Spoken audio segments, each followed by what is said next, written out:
नमस्कार दोस्तों, आप सभी का स्वागत है मेरे YouTube चैनल में। और मैं आज आपके लिए लेके आई हूँ धूबड़ी अष्टमी व्रत कथा और उसकी पूजन विधि। तो हम आपको बताते हैं पहले कि इसकी पूजन विधि किस प्रकार करनी चाहिए।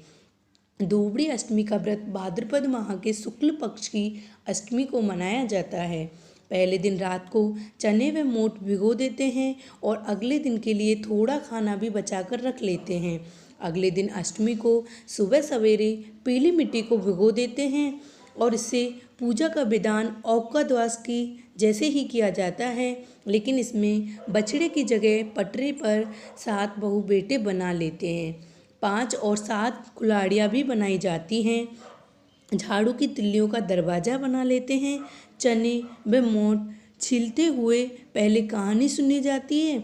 उसके बाद लोटे का कच्चा दूध जल में मिलाकर सूरज को अर्घ देते हैं और एक अलग लोटे में पानी लेकर चने मोठ लड्डू व फल का बायना निकालकर सास को दिया जाता है। जिस वर्ष लड़की की शादी होती है वह अपने मायके आकर विशेष वायना अपनी सास के लिए निकालती है।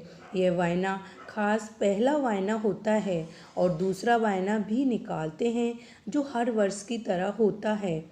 कहानी सुनकर तथा वायना निकालकर पहले वासी खाना खाया जाता है, फिर उसके बाद दूसरा खाना खाते हैं। अब हम आपको बताते हैं धूबड़ी आटे व्रत कथा। प्राचीन समय की बात है, एक साहूकार था। उसके 7 बेटे थे। वह अपने जिस भी बेटे का विवाह करता वह मर जाता था।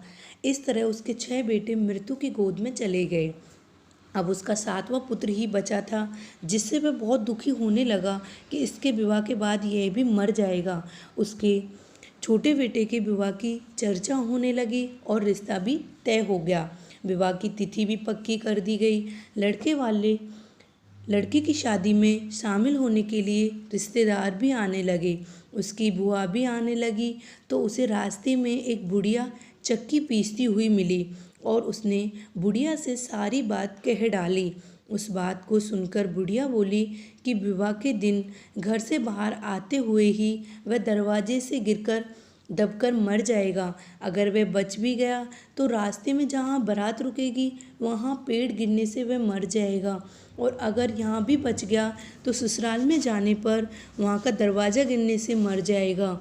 अगर यहाँ भी बच गया तो फेरों के समय 7वां फेरे लेते हुए सांप के काटने से मर जाएगा।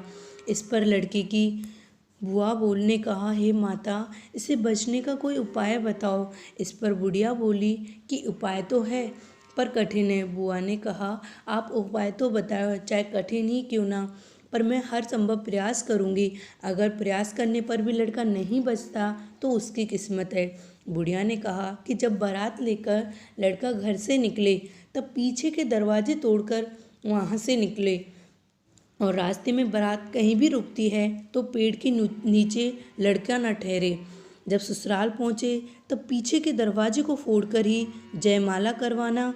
जब भावचर का समय हो जाए तो एक कटोरी में दूध डालकर रख लेना और एक ताँत का फसाया बनाकर रख लेना।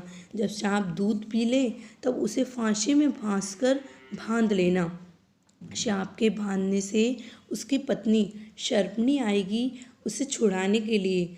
जब तुम उससे कहना कि पहले मेरे 6 भतीजों को जीवित करो, वह तुम्हारे 6 भतीजों को जीवित कर देगी। लेकिन इस बात का ध्यान रखना, यह बात किसी अन्य व्यक्ति को नहीं बताना, नहीं तो कहने वाले और सुनने वाले दोनों की मृत्यु निश्चित है। दोनों में से कोई नहीं बचेगा। सारी बातें बताने के बाद बुढ़िया ने अपना नाम धूबड़ी बताया और वह चली गई। जब बारात जाने लगी तब बुआ ने कहा, ठहरो, मेरे भतीजे को दीवार फोड़कर पीछे से बाहर निकालो। ऐसा होने पर लड़का सकुशल पूर्वक बाहर आ गया और आगे का दरवाज़ा भर भराकर गिर गया।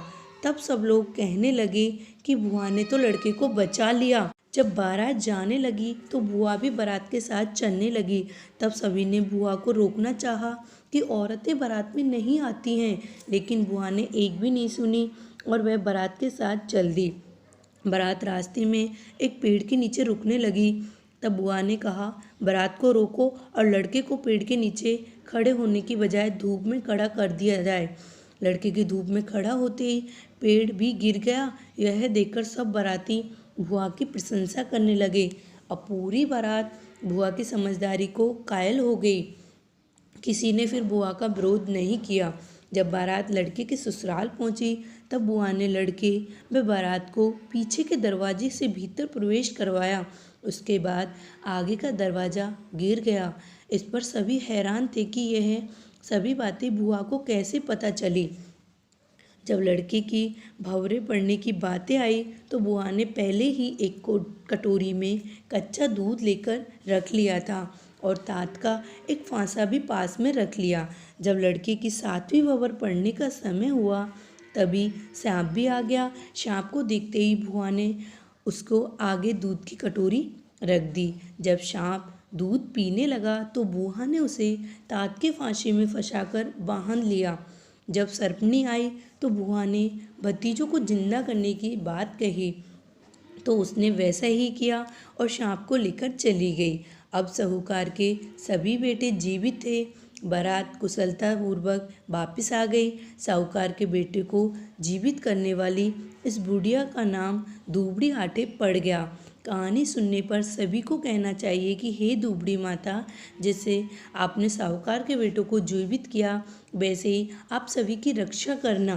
तो दोस्तों, इस प्रकार ये व्रत जो भी करता है अथवा कथा सुनता है उसकी सभी मनोकामना पूर्ण होती है और माता रानी सभी को सुख समृद्धि प्रदान करती हैं। तो दोस्तों, यदि आपको मेरा वीडियो अच्छा लगा हो तो प्लीज़ इसे लाइक, शेयर एंड सब्सक्राइब करना बिल्कुल भी ना भूलें और साथ में आए हुए बेल आइकन को दबाना भी ना भूलें जिससे आने वाली वीडियो आपके पास पहुंच सके। धन्यवाद।